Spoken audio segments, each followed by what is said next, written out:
자신의 딸을 한국 교환학생으로 보냈던 멕시코 여성이 보입니다. 그녀는 한국의 소식을 뉴스로 접하고 너무 놀란 나머지 딸을 만나기 위해 급하게 한국으로 떠났다고 하는데요. 한국에 도착한 여성은 난생 처음 보는 장면들을 보고는 크게 놀라고 말았다고 합니다. 과연 그녀에게 무슨 일이 있던 걸까요? 안녕하세요. 저는 멕시코시티에 사는 마리아 가르시아라고 합니다. 저와 한국과의 인연은 딸을 통해서 이어졌어요. 딸이 현재 교환학생으로 한국에서 공부를 하고 있거든요. 처음 딸이 한국으로 유학 가겠다고 했을 때 저는 정말 기뻤답니다. 요즘 멕시코에서도 한국 드라마가 큰 인기를 끌고 있어요. 게다가 딸이 한국에 간다고 해서 알아보니 거리도 깨끗하고 치안도 좋고 제가 알기로는 여자 혼자서도 밤늦게 다닐 수 있을 정도라고 하더군요.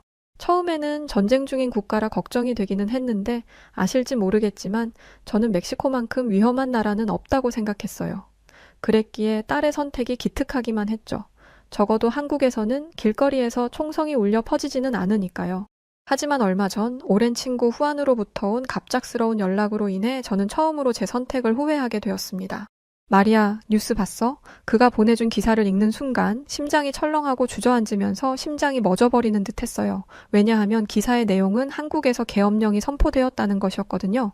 순간 제 머릿속을 스쳐 지나간 건 1968년 틀라텔롤코 광장의 그날이었습니다. 제 아버지는 그날의 시위에 참여했다가 군인들의 무자비한 공격으로 다리를 잃으셨고 할아버지는 그날 돌아가셨다고 해요. 이 일은 저희 가족에게도 큰 상처를 남겼을 뿐만 아니라 멕시코 사람들의 가슴에 여전히 충격으로 남아 있습니다. 제가 직접 겪지는 않았지만 한쪽 다리가 없는 아버지를 보며 자랐기에 어릴 적부터 제 머릿속에는 시위를 하면 저렇게 되는구나 라는 생각이 있었죠. 떨리는 손으로 딸의 번호를 눌렀습니다. 몇 번이나 걸었는데도 받지 않더라고요. 다시 걸고 또 걸었습니다. 시간이 갈수록 불안은 커져만 갔고 딸의 연락은 오후 4시가 되어서야 왔어요. 엄마, 전화했었네요? 왜 이렇게 많이 했어요? 무슨 일이라도 있는 거예요? 딸의 목소리를 듣자마자 안심이 돼서 그런지 눈물이 왈칵 나더라고요. 저는 애써 눈물을 참으며 말했습니다. 이사벨 괜찮은 거니? 무슨 일 없어? 너 지금 어디야? 다급한 제 목소리와 달리 이사벨은 너무나 평온했습니다. 엄마, 저 지금 학교 가야 해서 바빠요. 나중에 통화해요. 그 말을 듣고 거의 기절할 뻔했어요. 얘가 지금 무슨 말을 하는 건지. 놀란 마음에 이사벨에게 큰 소리를 치고 말았습니다. 계엄령이 선포된 나라에서 무슨 학교야? 너 제정신이니? 집안에서 절대 나가지 말고 사람들 모인 데는 발도 붙이지 마. 이때까지만 해도 이사벨이 분위기 파악을 못하고 있는 줄 알았는데 이사벨의 대답을 들은 저는 순간 할 말을 잃었습니다. 엄마, 그거 벌써 해제됐어요. 처음에는 이 말을 이해할 수 없었어요. 이사벨이 뭘 잘못 알고 있나 보다 했죠. 그런데 온라인 뉴스를 검색해보니 정말 그랬더군요. 대통령이 계엄령을 선포했다가 몇 시간 만에 해제했다는 내용이 화면 가득 펼쳐져 있었어요. 어떻게 이런 일이 가능할까요? 하루도 아닌 몇 시간 만에 계엄령이 해제되다니 CNN과 BBC 같은 세계적인 방송사들도 이 소식을 전하고 있었지만 저는 여전히 불안했습니다. 언론이 심하게 통제된 멕시코에서는 절대 언론을 믿지 않거든요. 그래서 이사벨은 걱정하지 말라고 했지만 제 마음은 너무 불안해서 계속 컴퓨터 앞에 앉아 뉴스를 새로 고침하고만 있었어요. 그러다 또 다른 충격적인 소식을 접하고 말았습니다. 한국에서 대규모 시위가 시작되었다는 소식이 전해졌거든요. 전 세계 각국에서는 한국 여행을 자제하라는 권고문까지 발표하고 있어요. 이제는 너무 불안해서 자리에 가만히 앉아있지도 못하겠더라고요. 멕시코에서 시위에 참여하는 건 잡아가라고 손목을 내어놓고 있는 거나 마찬가지입니다. 시위만 일어나면 최소 한두 명은 목숨을 잃죠. 감옥에 가는 건 별일도 아니고요. 그래서 제게 있어 시위는 절대 발을 붙여서는 안 되는 곳이었습니다. 옆으로 지나가기만 해도 시위에 동참한 사람으로 찍혀 잡혀가기도 하니 이사벨도 충분히 연루될 수 있을 거라 생각했습니다. 호기심 많은 이사벨이 시위 장소에 가까이 갔다 큰일을 당하면 어떡해요. 결국 저는 한국행을 결정했습니다. 모두가 말렸죠. 지금 제정신이야? 지금 한국이 어떤 때인지 몰라서 이래? 이사벨한테 들어오라고 해야지. 왜 네가 간다는 거야? 이사벨이 온다고 하면 좋겠지만 대체 무슨 자신감인지 이사벨은 한국은 정말 안전하다며 절대 멕시코로 돌아오지 않으려 했습니다. 그래서 직접 데려와야겠다 생각했던 거죠. 저는 바로 비행기 표를 예매했고 짐을 꾸렸어요. 딸이 위험에 빠졌는데 엄마가 어떻게 가만히 있을 수 있겠어요. 한국으로 가는 직항 비행기도 없고 한 번을 경유해서 꼬박 하루를 가야 하는 여정이었지만 피곤한 것도 있고 비행기에서 내리자마자 빠르게 공항을 벗어나려 했습니다. 그런데 제가 도착한 인천공항은 예상을 완전히 벗어난 모습이었어요. 계엄령이 선포된 나라라고는 도저히 믿을 수 없을 만큼 평화로운 모습을 하고 있었거든요. 공항에서 서울로 가는 길에도 사람들은 평소처럼 움직이고 있었고 지하철은 사람들로 붐볐습니다. 어떤 이들은 여유롭게 커피를 들고 전화를 하고 있었고 주변을 경계하는 사람도 없었죠. 사이렌 소리를 울리며 다니는 경찰도 없고 위험해 보이는 인물 한 명 없었어요. 무장한 경찰이나 군인 또한 없었고요. 딸을 만난 순간 제가 얼마나 호들갑을 떨었는지 몰라요. 하지만 딸은 오히려 대체 왜 온 거냐며 어리둥절해 했어요. 갑자기 오신다고 해서 놀랐어요. 한국 간다는 말만 남기고 연락이 안 되면 어떡해요? 왜 오신 거예요? 설마 위험해서 오신 건 아니죠? 제가 그렇다고 대답하자 딸은 미소를 띠며 저를 학교 근처로 데려갔습니다. 얘가 아직도 정신을 못 차리고 해맑기만 하길래 속이 터질 것 같았죠. 그런데 딸의 학교 주변은 생동감이 넘쳤습니다. 학생들은 삼삼오오 무리를 지어 웃고 있었고 카페마다 노트북을 펼쳐놓고 공부하는 학생들이 넘쳐났습니다. 모두의 얼굴에 생기가 넘치더라고요. 그리고 처음으로 딸의 한국 친구들도 만나봤습니다. 이 학생들만 보면 이 나라에 계엄령이 선포됐다는 건 전혀 모르겠더라고요. 저는 너무 평범하게 생활하는 딸의 친구들을 보면서 한국 대학생들은 정치에 큰 관심이 없나 보다라고 생각했습니다. 다행이라고 생각했죠. 아무래도 시위에 학생들이 참여하는 건 위험한 일이니까요.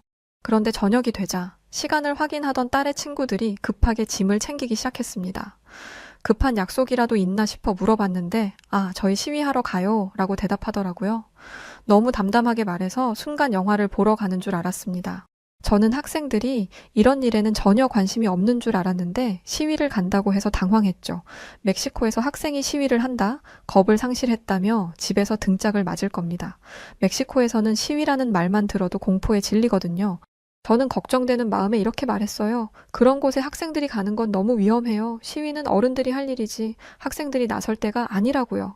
제 말에 딸의 친구들은 서로를 쳐다봤고 이내 진지한 표정을 지었습니다. 그중 한 아이가 이렇게 말하더군요. 어머님, 나라를 위해 목소리를 내는데 나이가 무슨 상관인가요? 그 말에 더욱 다급해졌어요. 군인들과 경찰이 있을 텐데 거기서 무슨 일이 일어날지 몰라요. 그런 위험을 감수하기에 학생들은 너무 어려요. 그때 한 학생이 조용히 말을 꺼냈습니다. 어머님, 1980년 5월 18일 한국에서는 민주화 운동이 시작됐어요. 학생들이 앞장선 운동이었고 그 사건에서 희생된 분들 덕분에 지금의 한국이 있다고 말할 수 있죠. 많은 사람들이 피를 흘리고 목숨을 바쳐 지켜낸 민주주의인데 저희가 어떻게 가만히 있을 수 있겠어요? 또 다른 학생이 이어 말했죠. 민주주의는 그냥 주어지는 게 아니라는 걸 우리 모두가 알고 있어요. 우리 부모님 세대가 이렇게 힘들게 만들어온 민주주의를 우리가 지켜내지 못한다면 우리는 역사 앞에 부끄러운 세대가 될 거예요. 이번에 벌어진 일은 민주주의에서 벗어난 일이고 우리는 반드시 그걸 바로잡을 거예요. 진지한 눈빛으로 말하는 학생들을 보며 제 마음이 흔들렸어요. 그래도 위험할 텐데 학생들의 뜻이 이렇게 완고한데 멕시코에서 온 제가 무슨 근거로 말릴 수 있겠어요. 몸 조심하라며 보내주려고 하는데 갑자기 옆에 있던 제 딸도 짐을 챙기기 시작했습니다. 이사벨, 너 뭐 하니? 제 질문에 이사벨은 자기도 시위를 가겠다고 하더라고요. 경악을 금치 못했죠. 솔직히 남의 나라잖아요. 남의 나라 시위에 이사벨이 갈 이유가 뭐가 있겠어요. 이사벨, 너 미쳤니? 절대 안 돼. 하지만 이사벨은 제 말을 들을 생각이 없어 보였습니다. 대신 이렇게 대답했죠. 엄마, 저는 정치학을 공부하는 사람이에요. 이런 민주적인 모습을 직접 보고 배울 기회가 얼마나 있겠어요? 멕시코를 이런 나라로 만들려면 이번 시위를 직접 보고 배워야 해요. 여기 학생들은 민주주의가 뭔지 알아요. 그걸 지키기 위해 무엇을 해야 하는지도 알고 있고요. 이사벨의 말에는 힘이 실려 있었어요. 어린 시절부터 독립적이었던 아이였지만 이렇게 강한 의지를 보이는 건 처음이었죠. 결국 저는 한숨을 내쉬며 고개를 끄덕였습니다. 말릴 수 없다는 걸 알았으니까요. 대신 그럼 나도 같이 가야겠다라고 말했죠. 무서웠지만 딸을 홀로 보내는 것보다야 이게 나았습니다. 무슨 일이 생기면 제가 보호해 줄 수도 있는 것이니까요. 이사벨과 친구들을 따라간 국회 앞에는 무려 100만 명의 시민들이 모여 있었습니다. 그 규모의 억소리가 나더라고요. 저는 멀찍이 서서 두려움에 떨며 그 광경을 지켜보았죠. 여기서 무슨 일이 나면 이건 끔찍한 학살이 될 테니까요. 손에 땀이 났고 얼마나 긴장했는지 속이 울렁거렸습니다. 고개를 둘러보니 그곳에는 교복 차림의 여고생들까지 있었어요. 저 어린 학생들이 이렇게 위험천만한 곳에 오다니 제가 그 학생들의 부모도 아닌데 발을 동동 구르게 되더군요. 학생들 옆으로는 정장을 입은 회사원들도 있었고 어린 손주를 데려온 나이 지긋한 어르신도 있었습니다. 저는 모두의 안녕을 빌면서도 이렇게 생각했어요. 곧 시작될 거야. 저는 뒷걸음질 치며 중얼거렸습니다. 멕시코에서 경찰과 군인들이 시민들을 제압하기 위해 총구를 들이밀고 최루탄을 던졌던 모습이 떠올랐거든요. 한국의 평화로워 보이는 지금이 폭풍 전의 고요처럼 느껴졌습니다. 그때 아까 봤던 교복 입은 학생 한 명이 보였습니다. 앳된 얼굴로 친구와 웃으며 대화하고 있는데 저 아이들은 위험이 다가오는 줄도 모르는구나 라는 생각을 하면서 눈을 질끈 감았습니다. 건장한 체격의 경찰들이 시위대를 바라보며 서 있었거든요. 저는 저 어린 학생들이 희생양이 되는 걸 보고 싶지 않았습니다. 그래서 이사벨의 손을 꼭 잡으며 마지막으로 이야기했어요. 우리 이만 돌아가자. 금방 최루탄을 쏘고 진압이 시작될 거야. 너도 그런 모습을 보지 않았니? 그러자 이사벨은 제게 이렇게 말했습니다. 엄마, 그런 야만의 시대는 이미 끝났어요. 이사벨이 말을 마치자 갑자기 어디선가 음악이 울려 퍼졌습니다. 시위할 때 과격한 음악을 트는 경우도 있으니 그런 거라고 생각했죠. 멕시코에서는 시위할 때 격렬한 음악으로 분위기를 고조시키곤 했거든요. 그런데 광장을 가득 메운 건 신나는 케이팝이었어요. 이게 무슨 어리둥절한 제 표정을 본 딸이 웃으며 말했어요. 엄마, 이게 바로 한국식 시위예요. 사람들은 휴대폰 불빛을 흔들며 노래를 따라 부르기 시작했어요. 젊은이들은 춤까지 추기 시작했고 어르신들도 박자에 맞춰 어깨를 들썩였죠. 제가 있는 이곳이 시위장이 아닌 마치 거대한 콘서트장 같았습니다. 저기 봐요, 엄마. 딸이 가리킨 곳에는 형형색색의 응원봉을 든 사람들이 있었어요. 한국은 촛불 집회라는 걸 한다는데 저건 촛불 집회가 아니라 다양한 색의 불빛을 내는 무언가였습니다. 그리고 모양도 제각각이었어요. 시위를 하기 위해서 갑작스럽게 저런 걸 만들어서 구매했을 리는 없고 대체 저게 무엇인가 싶었죠. 제가 흥미롭게 사람들의 손에 들린 걸 보고 있자 딸은 그게 케이팝 가수들의 팬들이 가수를 응원하기 위해 사용하는 응원봉이라고 했습니다. 실제 콘서트장에 가서 저걸 흔든다고 하더라고요. 색도 다양하고 배터리도 오래가고 무엇보다 밝아서 시위장에서 쓰기 딱 좋다며 많은 어린 학생들이 응원봉을 가지고 거리로 나온 것이었어요. 보통 케이팝은 어린 친구들이 좋아한다고 하는데 응원봉이 많이 보이면 보일수록 어린 친구들이 많이 참여했다는 걸 알 수 있었죠. 사람들은 모두가 입을 모아 노래를 부르고 있었는데 아무래도 다양한 세대가 모여 있다 보니 젊은 친구들이 좋아하는 노래를 연세가 있는 분들은 따라 부르지 못하고 있는 경우가 있었습니다. 그런데 어떤 노래의 전주가 시작되자 사람들이 환호성을 지르더니 모두가 입을 모아 함께 노래를 부르기 시작했어요. 대체 무슨 노래이길래 전 세대를 통합한 건가 싶어 물어봤더니 소녀시대라는 아이돌 가수의 다시 만난 세계라는 노래라고 하더라고요. 이 노래가 나오자 어떤 이들은 춤을 추고 어떤 이들은 노래를 부르고 있었습니다. 그런데 한 가지 의문이 들었어요. 아무리 그래도 이건 시위잖아요.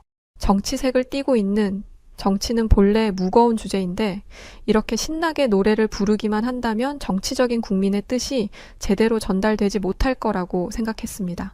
그런데 시위에 참여한 사람들이 부르는 이 노래에는 분명한 의미가 있었어요. 이 노래에는 언제까지라도 함께하는 거야 라는 가사가 있어요. 언뜻 들으면 이성 간의 사랑을 이야기하는 노래인 것 같지만 이 노래는 단순한 사랑의 메시지를 넘어서 연대와 희망을 나타내고 있어요. 시위 현장에 있는 사람들이 서로의 진실된 마음과 용기를 확인하고 정의를 위해 함께 싸우겠다고 다짐하는 마음을 노래로 표현하는 거죠. 저는 지금까지 케이팝이 애들 장난인 줄로만 알고 있었습니다. 그저 유행에 따라서 신나는 멜로디만 붙였을 뿐이라고 생각했죠. 한국어를 모르니까요. 그런데 직접 한국 노래의 가사에 담긴 내용을 보니 제가 너무 짧은 생각을 하고 있었다는 걸 깨달았습니다. 대체 어떤 나라에서 이런 게 가능할까요?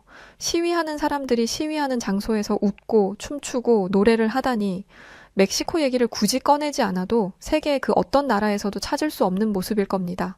당장 미국만 해도 시위할 때 화염병을 던지고 난리도 아니잖아요. 제가 뉴스에서 보고 직접 목격한 시위는 분노와 폭력, 두려움으로 가득 차 있었습니다. 내 이웃을 끌어내리고 서로에게 온갖 욕설을 주고받는 그런 모습이었죠. 하지만 한국의 시위대는 서로를 응원하고 서로에게 용기를 불어넣어주고 있었어요. 제가 이런 모습을 보며 생각에 잠기자 이사벨이 이렇게 말했습니다. 이게 내가 원하는 거예요, 엄마. 평화롭게 목소리를 내는 것, 폭력 없이도 변화를 만들어낼 수 있다는 걸 보여주는 거죠. 시위대가 있는 광장은 점점 더 화려해졌습니다. 응원봉의 불빛이 밤하늘의 별처럼 반짝였고 사람들의 웃음소리가 음악과 어우러졌죠. 얼마 지나지 않아 저는 이게 시위라는 것도 있고 거대한 공연에 참여한 사람처럼 함께 몸을 흔들고 있었습니다. 이제야 한국의 민주주의 수준을 알겠더라고요. 한국에 오기 전 한 뉴스의 앵커가 한국의 민주주의는 우리가 수십 년 동안 지켜봐 왔던 선진적인 민주주의다 라고 말하는 것을 들었었는데 그때는 이게 무슨 의미인지도 몰랐고 솔직히 귀에 들리지도 않았습니다. 그런데 직접 보니 그 앵커의 말이 완전히 이해가 되더라고요. 그런데 여전히 눈치가 보이는 존재가 있었습니다. 바로 경찰이었죠. 멕시코에서 경찰은 두려운 존재입니다. 그래서 항상 경찰의 눈치를 보면서 살아요. 멕시코의 부패 문제는 심각하거든요. 경찰 조직 내 부패는 전 세계가 알고 있는 부분입니다. 심지어 멕시코의 마약 카르텔과 손을 잡고 있어서 카르텔이 정치권을 주무르기도 해요. 언론인에 대한 위협도 심각해서 언론 자유 지수가 낮고요. 여러 언론이 카르텔과 경찰의 부패에 관해 다뤘다가 살해가 된 사례도 아주 많습니다. 이건 뉴스를 찾아보시면 수도 없이 찾아보실 수 있을 거예요. 제게 경찰은 이런 의미였습니다. 국민들을 억압하고 통제하는 존재들이요. 그건 다른 나라 경찰들에게도 마찬가지였어요. 그래서 시위대 근처를 지키고 있는 한국 경찰들의 눈치를 볼 수밖에 없었던 것이었습니다. 제가 흘긋거리면서 경찰들 눈치를 보자 이사벨은 제 팔을 툭툭 건드리더니 이렇게 말했어요. 엄마, 한국 경찰들은 절대 사람들을 해치지 않을 거예요. 걱정하지 마세요. 저는 여전히 걱정스러운 얼굴로 이사벨에게 말했죠. 이사벨 아무리 그래도 경찰이잖니? 언제 돌변할지 몰라. 그렇지 않고서야 여기에 있을 리가 없잖아. 제 나름대로 논리적인 말이었습니다. 시민들이 시위를 하는데 경찰들이 있는 이유는 시위를 해산시키려는 의도밖에 없으니까요. 그런데 이사벨은 그게 아니라는 듯 고개를 젓더니 이렇게 말했어요. 아니에요, 엄마. 경찰들은 시민들의 안전을 지키기 위해 나와 있는 거예요. 저는 제 귀가 잘못된 줄 알았습니다. 시민의 안전을 위해서? 아니, 한국에 엄청나게 큰 국제적 행사가 있어서 사람들이 나와 있는 것도 아니고 정부 입장에서는 100만 명이나 모인 시위가 탐탁지 않을 텐데 그런 시민들이 뭐가 예쁘다고 경찰들을 보냈겠어요? 제가 이렇게 말하자 이사벨은 대답했습니다. 멕시코 사람이라면 그렇게 생각하는 게 당연해요. 그런데 엄마, 민주주의에서는 시위가 합법이에요. 누구나 이렇게 목소리를 낼 수 있고 국민의 당연한 권리를 침해하는 게 불법이죠. 이건 멕시코도 마찬가지이기는 해요. 멕시코도 마찬가지이지만 그동안 한 번도 이런 시위를 해본 적이 없었기에 생각도 못하고 있었습니다. 여기서 또 한 번 멕시코와 한국의 민주주의 수준 차이를 뼈저리게 느꼈어요. 이렇게 많은 사람들이 한 곳에 있으면 사람들이 떼거지로 몰릴 수도 있고 그러면 사고로 이어질 수도 있잖아요. 이렇게 경찰들을 밀집시켜 두면 사람들이 한 곳에 쏠리지 않도록 제지할 수 있고 혹시나 생길 시민들 간의 마찰도 조정할 수 있어요. 시위를 돕는 경찰이라니 문화 충격 때문에 한동안 입을 다물지 못했습니다. 그러던 그때 제 시선을 잡아끄는 장면을 보게 되었어요. 한 학생이었는데 그 학생이 경찰에게 다가가더라고요. 뭘 하려는 건가 싶었는데 그 학생은 경찰에게 무언가를 건넸습니다. 그때 이런 생각을 했어요. 설마 저렇게 어린 학생이 돈이라도 건네는 건가? 모르겠어요. 한국이 멕시코와는 차원이 다른 수준이라는 걸 알면서도 이런 생각을 하게 되더라고요. 50년 넘게 이렇게 살았으니 조금만 이해해 주세요. 제가 다소 의심스러운 눈빛으로 그 장면을 보고 있자 이사벨이 또 한 번 웃음기 있는 목소리로 말했습니다. 저건 핫팩이라는 거예요. 그러면서 제 손에 무언가를 쥐어주는데 뭔가 따끈따끈한 게 손에 닿더라고요. 이사벨이 손이라도 잡은 건가 싶어서 봤는데 네모난 무언가가 열기를 내고 있었습니다. 뜯어서 흔들기만 하면 발열이 되는 건데 한국에서는 겨울에 이걸 꼭 가지고 다녀요. 어떤 분이 춥다고 시위대 사람들 사이를 다니며 핫팩을 나눠주고 계셨어요. 제가 정신없이 주변을 살펴보는 사이에 누군가 핫팩이라는 걸 사람들에게 주고 있었던 거죠. 그런데 그 핫팩은 시위대에게만 전해진 것이었어요. 그리고 한 학생이 그 핫팩을 경찰에게 건넨 것이었죠. 경찰은 정자세를 하고 있었는데 어쩔 줄 몰라 했습니다. 그런데 가만히 보니 경찰의 코에 콧물이 달랑달랑 매달려 있었어요. 계속 기침도 하고 감기에 걸린 게 분명했죠. 학생은 그 경찰의 몸 상태가 좋지 않다는 걸 보고 있었나 봐요. 그래서 자기도 추울 텐데 핫팩을 경찰에게 전해준 것이었습니다. 경찰이 우물쭈물하고 있자 그의 옆에 있던 동료가 팔로 경찰을 툭툭 치더니 고갯짓을 했습니다. 어서 받으라는 표시였죠. 그러자 경찰은 손을 뻗어 학생이 준 핫팩을 손으로 쥐었고 학생은 빙긋 웃으며 고개를 숙이고 돌아갔어요. 저는 제가 꿈을 꾸는 것 같았습니다. 이건 영화나 드라마에서도 본 적 없는 모습이에요. 그리고 너무나 따뜻한 모습에 가슴이 뭉클해지기까지 했습니다. 앳되어 보이는 얼굴의 경찰이었는데 저기 있는 사람이 제 자식이라고 생각하니 핫팩을 전해준 어린 학생이 더 기특하게 보였습니다. 그런데 핫팩을 쥐고 있어도 너무 춥더라고요. 한국인들은 추위에 익숙하다 보니 옷도 두껍게 입었지만 저는 이렇게 추울 줄 모르고 얇은 겉옷만 입었거든요. 그리고 멕시코는 날씨가 더운지라 12월에도 낮에는 24도까지 올라갑니다. 그래서 추위에 약해요. 코가 빨개지고 몸이 오들오들 떨리자 이사벨이 주변 카페로 가자고 하더군요. 저는 이사벨을 따라 시위 장소 근처에 있는 카페로 들어갔습니다. 카페는 인산인해를 이루고 있었어요. 시위에 참여한 사람들이 음료를 마시느라 카페에 가득했거든요. 그런데 저는 그곳에서 굉장히 실망하게 되었습니다. 커피를 주문하는데 결제를 안 하길래 커피를 받으면서 결제를 하는 특이한 시스템이라 생각하고 있었어요. 그런데 커피를 받은 손님이 결제는커녕 커피를 받자마자 도망치듯 서둘러 나가더라고요. 역시나 방금 전까지만 해도 따뜻한 모습에 감격한 찰나였는데 이렇게 비양심적인 모습을 보니 실망감이 컸습니다. 원래 착하기만 한 사람이 갑자기 안 좋은 모습을 보여주면 확 실망감이 들잖아요. 역시 시위만 일어나면 어디든 이렇게 되는구나. 멕시코가 딱 이랬거든요. 시위가 시작되면 가게는 약탈당하고 거리는 아수라장이 되고 가게의 창문을 부수지만 않을 뿐이지 한국도 마찬가지라고 생각했습니다. 저는 한숨을 쉬며 이사벨에게 말했습니다. 이사벨, 이 사람들도 결국 똑같구나. 무질서하고 이기적이야. 그래, 100만 명이나 되는 사람 중 이런 사람이 없을 리 없지. 아니, 아마 대부분이 저런 사람일 거야. 이렇게 말하자 이사벨은 깜짝 놀라며 손을 휘저었습니다. 엄마, 문 앞에 보이는 저 종이 보이세요? 저 종이에는 시위에 참여하지 못해 죄송한 마음으로 100잔의 커피를 미리 결제해 두었습니다. 와서 원하시는 음료를 받아가세요. 라고 적혀 있어요. 무슨 소리인지 쉽게 이해가 안 되더라고요. 그러니까 시위에 참석하고 싶지만 그러지 못하는 것에 미안함을 가진 사람들이 있다는 거예요.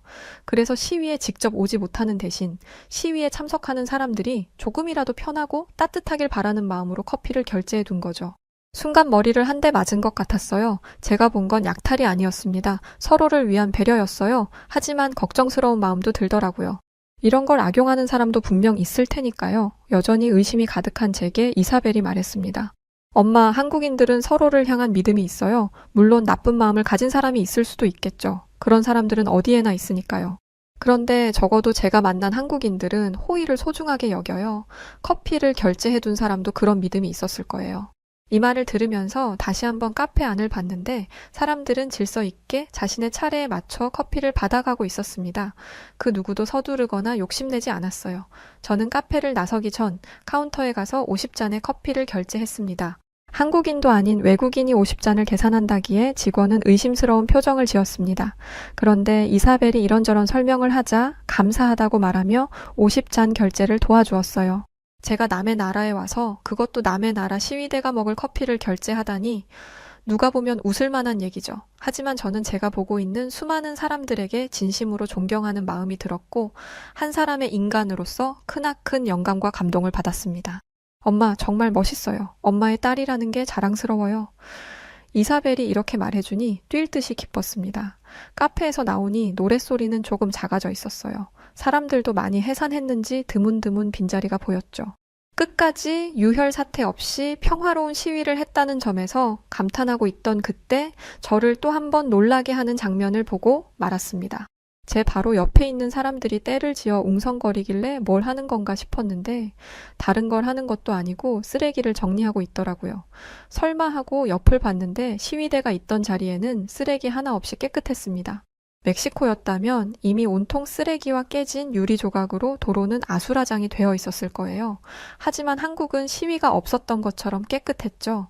심지어 사람들의 손에는 봉투가 담긴 쓰레기가 들려 있었습니다. 그리고 쓰레기통을 찾아 헤매는 것처럼 행동했어요. 한국인들의 시민의식에 헛웃음만 나올 따름이더라고요.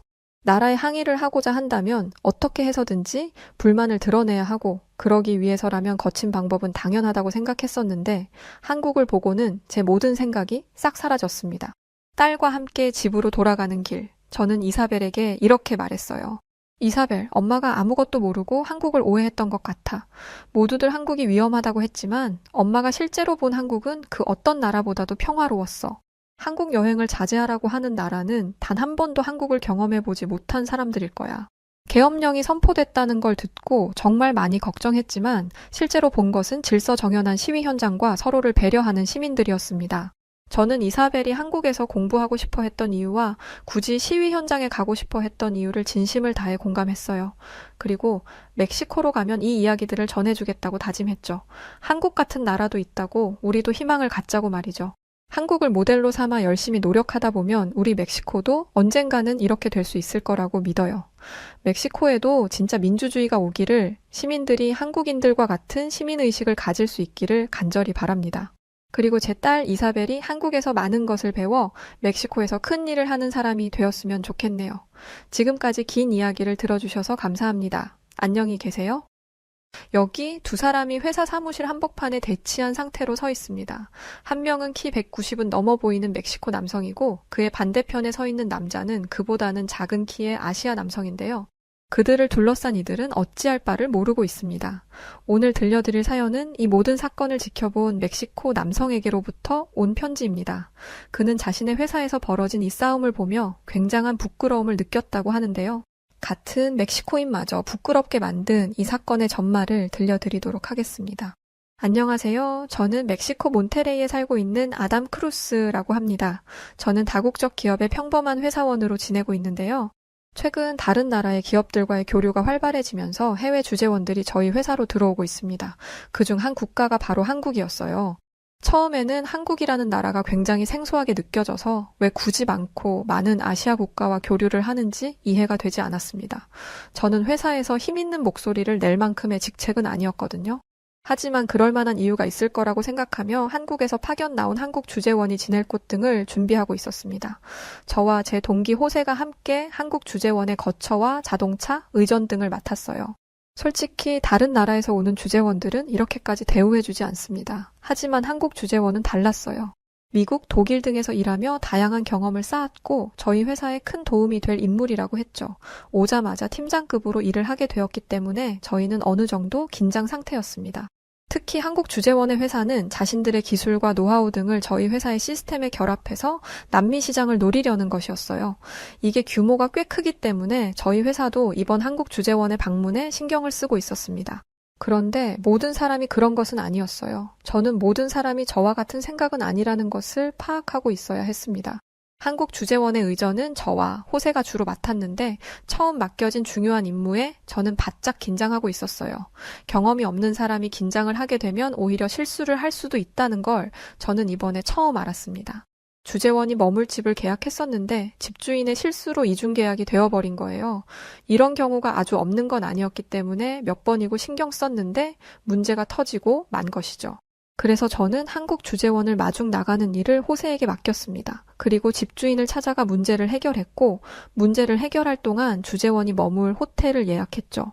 다행히 문제를 잘 해결하고 호세에게 연락을 했는데 이번엔 더 큰 문제가 생겼습니다. 호세가 한국 주재원의 마중을 나가지 않았던 거예요. 분명 마중을 나가라고 했음에도 불구하고 아무렇지 않게 그걸 내가 해야 하는 거였어? 라고 말하는데 정말 가슴이 철렁했습니다. 솔직히 다른 나라에서 오는 사람이라면 택시를 타고 넘어오라고 해도 괜찮았습니다. 그런데 한국 주재원의 방문은 정말 중요한 일이었어요. 특히 멕시코 공항에서 짐을 바리바리 들고 온 외국인이 택시를 타고 이동하는 건 위험한 일입니다. 값비싼 물건이 있다는 걸 알기 때문에 강도나 범죄 조직의 타깃이 될 수도 있거든요. 저는 곧장 주재원에게 연락을 했습니다. 화가 나서 제게 소리를 지를 거라고 생각했어요. 하지만 한국인 주재원은 너무나 평온한 목소리로 자신은 괜찮으니 조심히 오라며 저를 되려 안심시켜 주었습니다. 저는 공항에 도착하자마자 고개를 숙여 거듭 사과했어요. 그러자 주재원은 사람이 살다 보면 실수를 할 수도 있는 거고 함께 일을 하다 보면 의사소통에 문제가 있을 수도 있는 것이라 말해 주었습니다. 딱 봐도 제가 나이도 어려 보이고 미숙해 보이니 아직 이런 일을 많이 안 해봤을 거라는 걸 직감한 거죠. 정말이지 너무 감사했습니다. 주재원이 문제를 삼아서 회사에 항의를 했더라면 저는 징계를 받았을 거예요. 멕시코는 일 처리가 화끈하고 가끔은 잔인할 정도로 가차 없기 때문에 지금까지 그렇다 할 성과도 없고 그럴싸한 일도 해본 적 없는 저는 정말 잘렸을 수도 있습니다. 아주 운이 좋아서 잘리지 않는다고 해도 저를 믿고 중요한 일을 맡겼는데 이런 사고를 쳤다며 회사의 신임을 잃었을 수도 있어요. 하지만 한국 주재원 덕분에 저는 그런 위기에서 벗어났고 다행히 일자리를 잃지 않을 수 있었습니다. 첫 만남부터 이런 일을 겪으니 저는 한국 주재원이 멕시코에서 머무는 동안 정말 최선을 다해서 그를 따라야겠다고 생각했습니다. 지금까지 저희 회사에서 봤던 상사들이 이 한국 주재원만 되어도 좋겠다는 바람을 가지면서요. 저는 현재 주재원이 머물 사택에 문제가 생겼고 일주일 정도 호텔에서 지내야 할 것 같다고 말했습니다. 한국 주재원은 크게 신경 쓰지 않는다고 말했고 주재원을 호텔에 데려다 준 뒤 호세에게 전화를 걸었습니다. 속이 부글부글 끓었지만 겨우 화를 삭히고 호세에게 물었습니다. 대체 왜 마중을 나가지 않은 거야? 내가 보낸 연락을 못 받았어? 이렇게 중요한 날에 연락도 안 되길래 문자랑 메일도 보냈잖아. 그러자 호세는 아무렇지 않게 대답했습니다. 솔직히 난 처음부터 네가 이해가 안 됐어. 한국에서 오는 사람이라며? 그 사람이 뭐가 중요하다고 이렇게까지 하는 거야? 한국이 대단한 나라도 아니고 난 그 사람한테 내 에너지를 쏟고 싶지 않아. 그 한국인이 별말 안 했지? 왜 그러는 것 같아? 자기 한국 국적이 우리한테 꿀린다는 거 아니까 괜히 문제 일으키지 않으려고 하는 거야. 너처럼 그렇게 일하면 진짜 피곤해서 어떻게 살겠니? 좀 적당히 하자, 응? 같이 일하는 사람 피곤하게 만들지 말고. 이 말을 들으니까 어안이 벙벙하더라고요. 분명 회사에서 지시를 한 것이고 이에는 그만한 이유가 있는 것인데 회사의 지시는 깡그리 무시하고 자신이 하고 싶은 대로 하는 거잖아요. 하지만 저는 호세가 뒤에서만 이렇게 말할 줄 알았습니다. 설마 면전에다 대고 한국 주재원을 무시할 줄은 몰랐어요. 한국 주재원은 자신을 멕시코 이름으로 리암이라고 소개했습니다. 한국 이름은 김우진이었어요. 리암은 정말 감사하게도 저희 팀의 팀장으로 오게 되었는데 매우 화기애애한 분위기로 자기소개가 진행되었어요. 그런데 호세는 탐탁지 않은 표정과 말투로 호세 제임스입니다. 라는 말만 하고 자기소개를 마쳤어요. 호세는 평소 호탕한 성격으로 사람들과 잘 어울려 지내는 사람이었는데 이런 호세가 탐탁지 않은 반응을 하니 팀원들 모두 당황스러운 기색을 감추지 못했고 분위기는 순간 가라앉았습니다. 한국 주재원 리암도 이 이상한 기류를 눈치챘을 거예요. 그런데 그는 아무 일도 없었던 것처럼 분위기를 반전시켰고 자기소개를 한 뒤 30분 만에 저희 팀을 완전히 장악했습니다. 리암은 저희 회사에서 오랫동안 일을 해본 사람처럼 일을 했어요. 멕시코에 오기 전에 저희 회사의 시스템과 실적, 업무 진행 방향, 주력 아이템 등을 파악했더라고요. 다른 부서에 있는 선배에게 듣기로는 한국인들의 일머리는 따라올 사람들이 없다고 하던데 그 말이 무슨 의미인지 바로 알 수 있었습니다. 저희는 모일 때마다 리암의 능력을 추켜 세웠어요. 솔직히 진짜 대단하잖아요. 회사에 다닌 지 1년이나 된 저도 아직 회사가 어떻게 돌아가는지 잘 모르겠는데 리암은 온 지 일주일도 안 되어 회사의 모든 것을 파악했습니다. 대체 한국이라는 나라는 얼마나 대단한 건지 감도 안 잡혔습니다. 그런데 저희와 생각이 전혀 다른 사람이 있었어요. 바로 처음부터 리암을 마음에 들어 하지 않았던 호세였죠. 호세는 저희가 모여서 리암의 이야기를 할 때마다 끼어들어서 리암의 험담을 했습니다. 주된 내용은 리암이 온 한국에 대한 이야기였어요.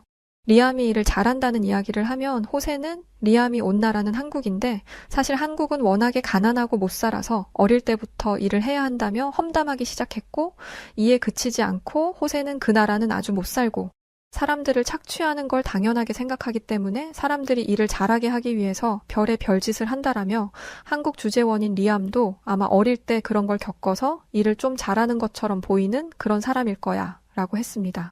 그리고 본인이 그런 방식으로 일을 배웠기 때문에 언젠가는 본색을 드러내서 우리한테도 똑같은 짓을 할 거야 라며 북한의 김정은처럼 독재하려고 할 거라며 열변을 토했습니다. 전 해외 소식 이런 건 관심이 없었어서 북한이라는 나라가 한국이었다는 걸 처음 알았어요. 찾아보니 웬 독재자 한 명이 나라를 다스린다고 하더라고요. 그런데 호세가 놓친 것이 하나 있었습니다. 북한과 한국은 다른 국가란 거죠. 한국과 북한은 같은 민족이었지만 전쟁으로 인해 분단되었고 현재도 전쟁 중인 나라이더라고요. 하지만 전쟁 중임에도 불구하고 남한은 북한보다 몇천 배는 잘 사는 나라가 되었고 북한은 세계에서 손꼽히는 빈곤 국가가 되었습니다. 저는 리암이 남한에서 왔다는 것을 확신했지만 호세는 아니었습니다.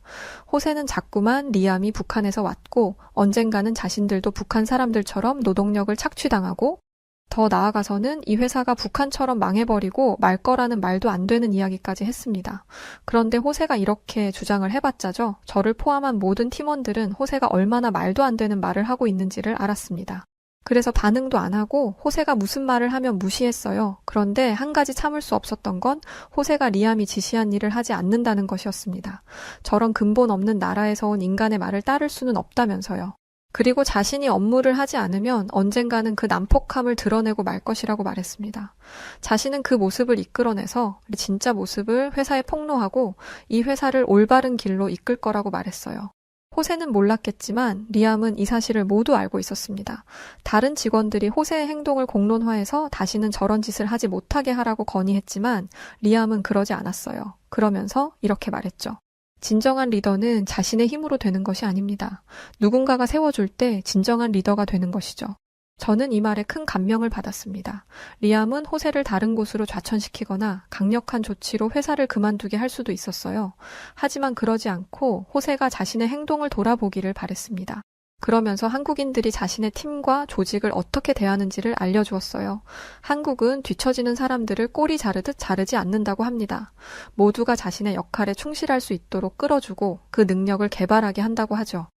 미국의 대표적인 다국적 기업인 구글은 직원에게 아무런 언질 없이 출근 당일에 해고를 통보한다고 합니다. 그리고 최근 저희 회사에서는 암에 걸린 직원을 한 번에 잘라버린 일도 있었어요. 하지만 한국에서는 결코 그런 일이 일어날 수 없다고 합니다. 회사는 이익을 추구해야 하지만 돈이 사람보다 귀할 수는 없다는 리암의 말에 모든 팀원들은 감동을 받았습니다. 그리고 일을 잘 못하면 잘릴 수도 있다는 두려움이 있었을 때보다 더 열심히 일했어요. 저는 호세가 이 정도 되면 정신을 차릴 줄 알았는데 호세는 여전히 정신을 못 차렸습니다. 그러던 어느 날 호세의 선 넘는 행동이 극에 달한 사건이 벌어지고 말았어요. 리암이 미팅을 마치고 집으로 돌아가는 길, 택시를 타고 가던 중 무장강도를 만났다고 합니다. 제가 살고 있는 몬테레이는 멕시코 제3의 도시로 그만큼 치안이 괜찮은 곳이지만 다른 지역에 비해 치안이 괜찮을 뿐 경찰과 카르텔이 대치하는 모습을 종종 볼 수 있을 정도로 치안이 좋지는 않은 곳이에요. 하지만 저희 회사가 있는 곳은 도심이기도 하고 버스나 지하철 같은 대중교통만 타지 않으면 꽤 안전한 곳입니다. 그래서 평소에는 택시를 타고 다녀요. 택시를 타고 다니면 안전하거든요. 그런데 강도의 습격을 당하다니 운이 없어도 굉장히 없는 거죠. 그나마 다행인 건 외국인인 덕에 몸은 다치지 않았던 것입니다. 하지만 무장 강도의 습격을 당하는 과정에서 차와 차가 부딪혀 병원에 입원하게 되었습니다. 이 소식이 알려지자 회사에서는 난리가 났어요. 이런 일이 일어났으니 리암이 한국으로 돌아갈 수도 있을 거라고 생각했습니다. 이 일이 알려지자 팀원들은 걱정이 한가득이었어요. 딱 한 사람, 호세만 제외하고 말이죠. 호세는 리암이 입원을 한 것을 두고 엄살이라고 표현했습니다. 한국은 그러니까 호세의 말을 빌리자면 북한에서는 더한 일도 많을 텐데 이런 일을 가지고 입원을 하냐면서요. 이런 일이 한두 번도 아닐 텐데 겨우 이런 일을 가지고 입원을 하는 건 회사에 시위를 하는 것이라고 했습니다. 아니면 회사의 보상금을 받기 위해서일 거라고 이야기했죠. 사람이 사고를 당해서 입원해 누워있는데 이런 반응이라니 저는 리암이 이 이야기를 듣지 않기를 간절히 바랬습니다. 리암이 사고를 당한 후 얼마 되지 않아 한국에서 파견된 직원이 멕시코로 들어왔습니다. 리암의 상태를 파악하고 리암의 공백을 채우기 위해서였죠. 한국에서 파견된 직원인 해리는 멕시코의 치안이 이 정도일 줄은 몰랐다며 한국에서는 이런 일이 절대 없었을 것이라고 말했습니다.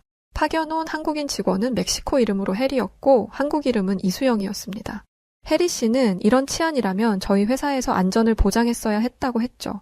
저희는 몬테레이가 다른 지역에 비해 안전하다는 생각에 리암의 안전에 크게 주의를 기울이지 않은 것이 사실입니다. 그래서 치안이 어느 정도인지를 강조하지 않은 것도 사실이에요. 처음에 몇 번 강조하고 나중에는 별로 크게 주의를 주지 않았죠. 따라서 한국에서 온 해리의 문제 제기에 수긍할 수밖에 없었습니다.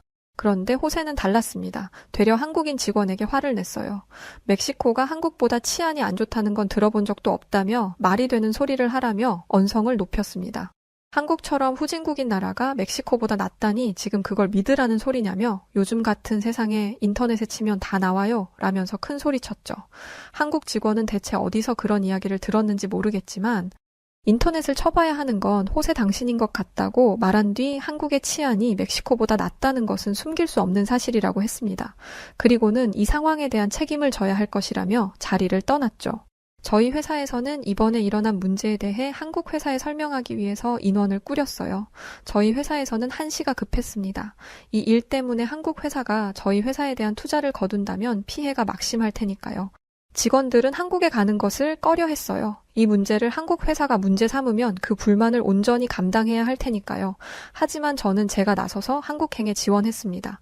리암이 처음 멕시코에 왔을 때 리암의 의전을 맡았던 사람이 저였으니까요. 그런데 아주 의외의 인물이 한국행에 지원을 했어요. 바로 호세였습니다. 저는 호세가 또 무슨 일을 저지르려고 한국에 가려고 하나 불안했습니다. 하지만 한국에 가려는 사람이 없어서 저와 호세, 그리고 한 명의 직원을 포함해 3명이서 한국에 가게 되었어요. 호세가 한국에 가려던 이유는 딱 하나였습니다.